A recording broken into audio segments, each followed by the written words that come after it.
It was the spring of 1985 when whispers began to spread through the small town of Ballyman, County Longford in Ireland. At the heart of it all stood a modest council house, number 13 St Matthew's Terrace, where the Courtney family lived. Patrick and Mary Courtney had moved in with their young son, grateful for a roof over their heads. From the very first weeks, Mary felt something was wrong. At night, when the estate should have been still, she heard it. A heavy flapping sound, like the wings of a great bird beating against the walls.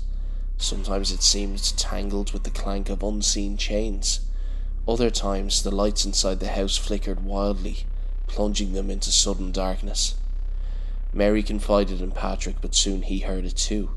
Their son began to wake screaming in the night, and so the Courtneys went to the church. Something is in that house, we can't live like this.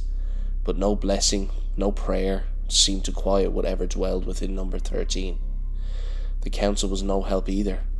They saw only another young family complaining about a drafty, damp house, but to the Courtneys it was more than that. It was as if the very walls pulsed with something unseen, something unwelcome. One night the disturbances grew so loud, so relentless, that the family packed what little they could and fled into the cold dark.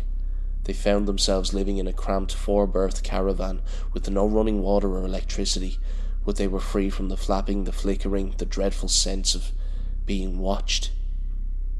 Their story caught the attention of the news.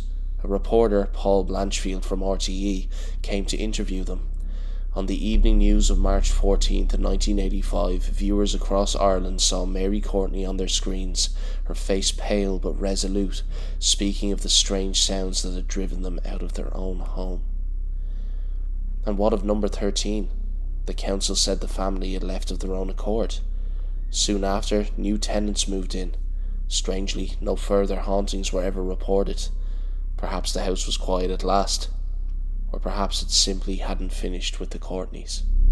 For more dark and terrifying true tales, hit that follow button. New videos every Sunday and Wednesday.